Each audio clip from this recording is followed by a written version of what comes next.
Agartha is a legendary city that is said to reside in the Earth's core.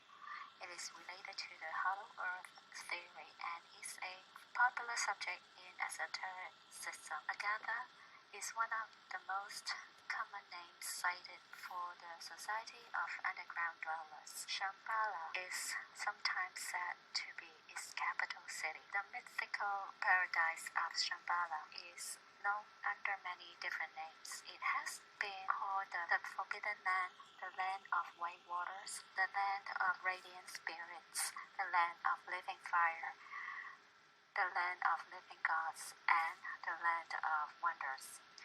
Hindus have known it as Agartha, the land or realm of the Aryans, the land of the noble, worthy ones, the land from which the Vedas come, the Chinese as Xitian, the Western paradise of Siwanmu, the royal mother of the West, the Russian Old Believers, a 19th century Christian sect, view it as Belovedai, and the Kyrgyz people as Janida. But throughout Asia, it is best known by its Sanskrit name, Shambhala, meaning the place of peace, of tranquility. While once a popular concept, in the last century, little serious attention has been paid to these conjectures, and the theory is not supported by modern science.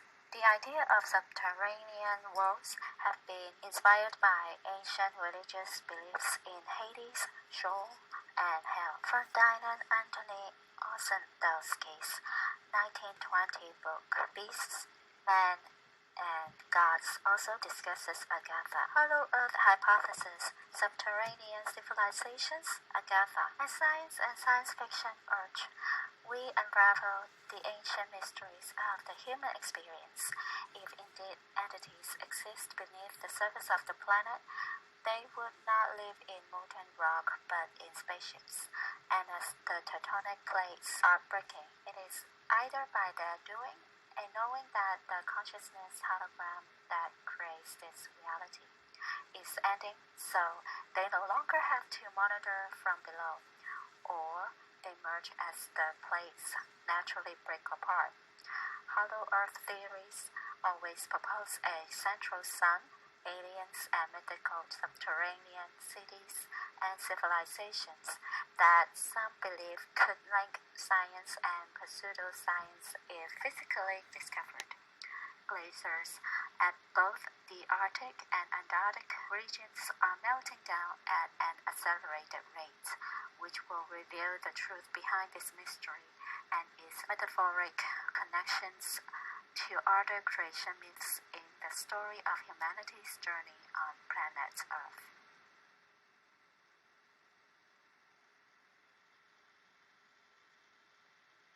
Early history. In ancient times, the idea of subterranean realms seemed arguable and became intertwined with the concept of places such as the Greek Hades and the Nordic Svartalfheim and the Jewish Sheol, with details describing Inner Earth in Kabbalistic literature such as the Zohar and Hasidic Avraham. Edmund Halley in 1692 put forth the idea of Earth consisting of a hollow shell about 800 km, 500 miles thick, two inner concentric shells, and an innermost core about the diameters of the planets Venus, Mars, and Mercury. Atmospheres separate these shells, and each shell has its own magnetic poles. The spheres rotate at different speeds. Halley proposed this scheme in order to explain anomalous compass readings. He envisaged the atmosphere inside as luminous and possibly inhabited, and speculated that escaping gas caused the aurora borealis. Deacon and Lay have claimed that Leonhard Euler also proposed a hollow Earth idea, getting rid of multiple shells and postulating an interior sun 1000 km, 600 miles across to provide light to advanced Inner Earth civilization. However, in his letters to a German princess, Euler describes a thought experiment involving a patently solid Earth. DeCamp and Lay also claimed that Sir John Leslie expanded on Euler's idea, suggesting two central suns named Pluto and Proserpine. This was unrelated to the dwarf planet Pluto, which was discovered and named sometime later. Leslie did propose a hollow Earth in his 1829 Elements of Natural Philosophy, but does not mention interior suns. 19th century. In 1818, John Clerk Sims Jr. suggested that the Earth consisted of a hollow shell about 1,300 kilometers, 800 miles thick, with openings about 2,300 kilometers, 1,400 miles across at both poles, with 4 inner shells, each open at the poles. Sims became the most famous of the early hollow Earth proponents.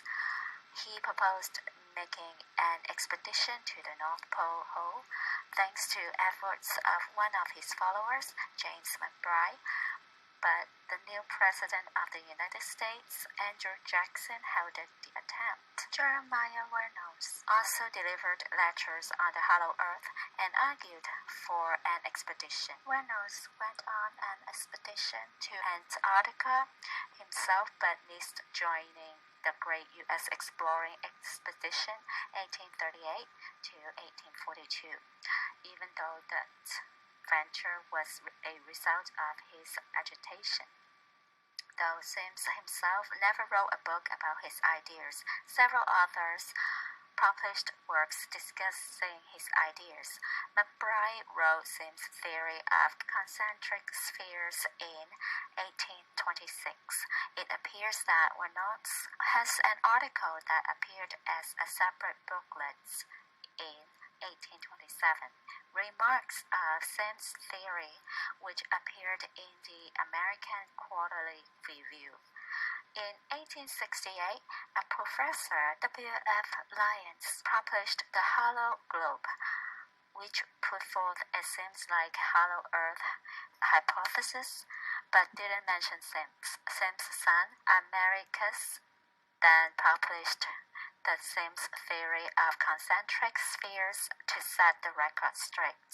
Recent theories, the Thule Society, which was well known by Adolf Hitler, reported much about Tibetan myths of openings into the earth. There is even a theory that Hitler ordered a research journey for such an opening in Antarctica, based on a speech of Admiral Dönitz in front of a German submarine in 1944. When he claimed the German submarine fleet is proud of having built an invisible fortification for the Führer anywhere in the world. During the Nuremberg trials, Dönitz spoke of an invisible fortification in midst of the eternal ice. As the story goes, Hitler and his followers wanted to create a race of super soldiers, an iron race like the Atlanteans, to rule the world. They came to this conclusion through the acceptance of many occult beliefs and practices, including the hollow earth theory. There is a legend which says that Hitler and his chief advisors escaped the last days of the Third Reich by going through the opening at the South Pole, Antarctica, where they discovered an entrance to the Earth's interior. According to the Hollow Earth Research Society in Ontario, Canada, they are still there. After the war, the organization claims the Allies discovered that more than 2,000 scientists from Germany and Italy had vanished, along with almost 1 million people, to the land beyond the South Pole. This story gets more complicated with Nazi-designed UFOs, Nazi collaboration with the people who live in the center of the Earth, and the possible explanation for iron-looking UFOs. In 2005, Stephen Curry Expeditions planned an expedition to the North Pole region.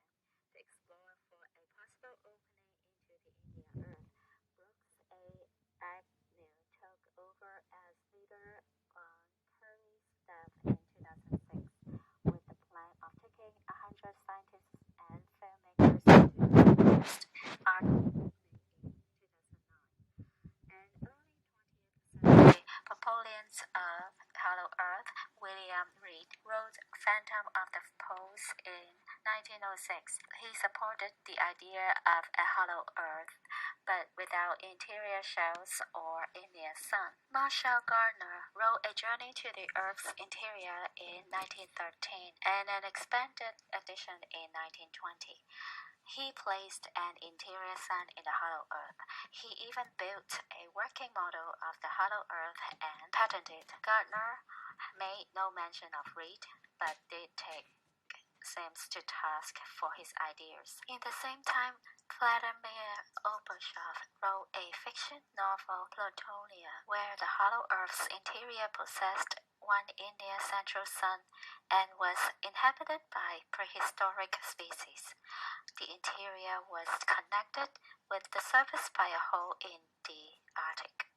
Other writers have proposed that ascended masters of esoteric wisdom inhabit subterranean caverns or a hollow earth. Antarctica, the North Pole, Tibet, Peru, and Mount Shasta in California, USA, have all had their advocates as the locations of entrances to a subterranean realm referred to as Agartha, with some even advancing the hypothesis that UFOs have their homeland in these places.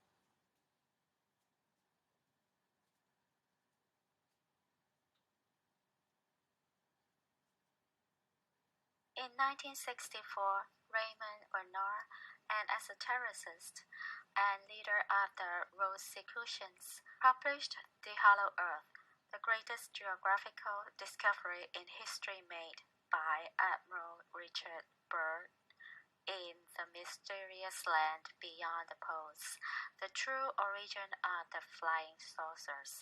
Bernard tells stories about people who have entered the inner Earth and what was happened to them. It mentions a photograph published in 1960 in the Globe and Mail in Toronto, Canada, which shows a beautiful valley with lush hills. And Avatar claimed that he had taken the picture while flying into the North Pole. In his Letters from Nowhere, Bernard claims to have been in contact with great mystics in secret ashrams and with grand lamas in Tibet.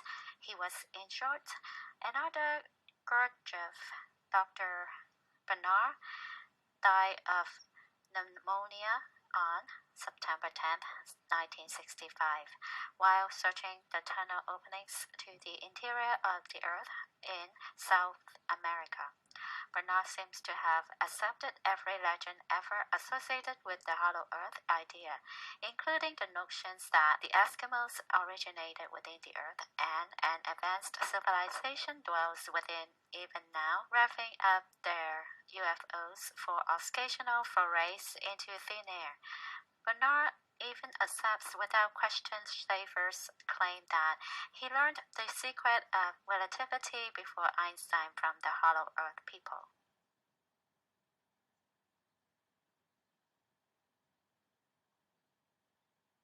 Admiral Richard Byrd of the United States Navy flew to the North Pole in 1926 and over the South Pole in 1929. He referred to Antarctica as the land of everlasting mystery. In reference to the North Pole, he wrote, "I'd like to see that land beyond the North Pole. It is the center of the great unknown." In his diary, Byrd allegedly tells of entering the hollow interior of the Earth, along with others, and traveling 70 miles over mountains, lakes, rivers, green vegetation, and animal life. He tells of seeing tremendous animals resembling the mammoths of antiquity moving through the bush. He eventually found cities and a thriving civilization. The external temperature was 74 degrees Fahrenheit. His airplane was greeted by flying machines of a type he had never seen before. They escorted him to a safe landing area where he was graciously greeted by emissary from Agartha. After resting, he and his crew were taken to meet the king and queen of Agartha. They told him that he had been allowed to enter Agartha because of his high moral and ethical character. They went on to say that they worried about the safety of the planet due to heat bombs and other testing done above the surface side governments. After the visit, Bird and his crew were guided back to the surface of the planet. Bird stated that the North and South Poles are only two of many openings into the center of the Earth. He also wrote about seeing a sun below the Earth. On May 9, 1926, famed American explorer Richard Bird took off from the Norwegian Arctic island of Spitsbergen along with his pilot, Ford Bennett, in an attempt to be the first to fly to the North Pole. About 16 hours later, the pair returned to the island in their Fokker trimotor airplane, the Josephine Ford, saying they had indeed accomplished the feat.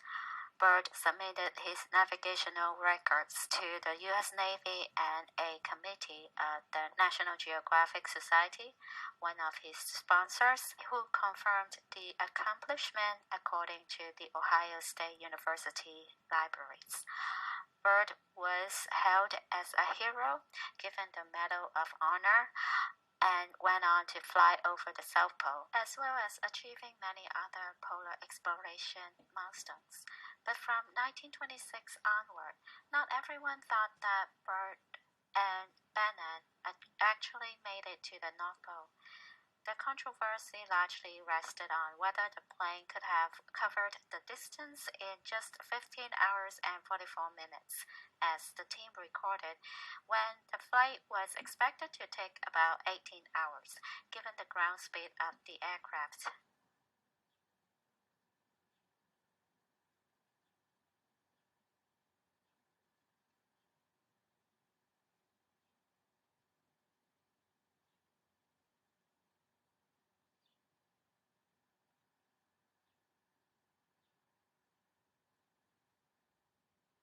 Tibet. In Tibet, there is a major mythical shrine, also called Patala, which is said by the people there to sit atop an ancient cavern and tunnel system, which reaches throughout the Asian continent and possibly beyond.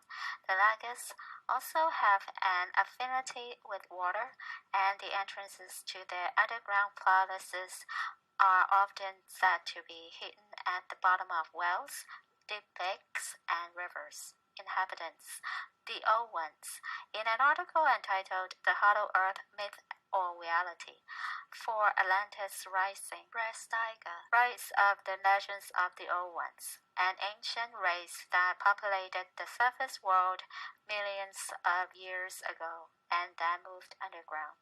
The Old Ones, an immensely intelligent and scientifically advanced race, have chosen to structure their own environment under the surface of the planet and manufacture all their necessities. Buddhist Theory. It is believed to be a race of Superman and Superwoman who occasionally come to the surface to oversee the development of the human race.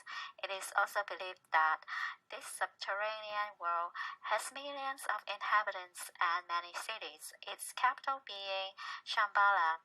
Ancient philosophy states that Agartha was first colonized thousands of years ago, when a holy man led a tribe to the underground. The people have scientific knowledge and expertise far beyond that of the people who live on the surface of the planet. Hindu. Ramayana, one of the most famous texts of India, tells the story of the great avatar Rama. It describes Rama as an emissary from Agartha who arrived on a Vamana. In India, there is an ancient belief, still held by some, in a subterranean race of serpent people who dwell in the cities Patala and Bhogavati. According to the legend, they wage war on the kingdom of Agartha. The Lagas, according to the deep dwellers, are described as a very advanced race or species with a highly developed technology. they also harbor a disdain for human beings, whom they are said to abduct, torture, interbreed with, and even to eat. The entrances, while the entrance to Bhagavati is somewhere in the Himalayas, believers assert that Patala can be entered through the well of Krishna in Benares, India, says William Michael Mott in The Deep Dwellers, according to herpetologist and author Shaman Minton, as stated in his book Venomous Reptiles. This entrance is very real, with 40 steps which descend into a circular depression to terminate at a closed stone door which is covered in bas relief cobras.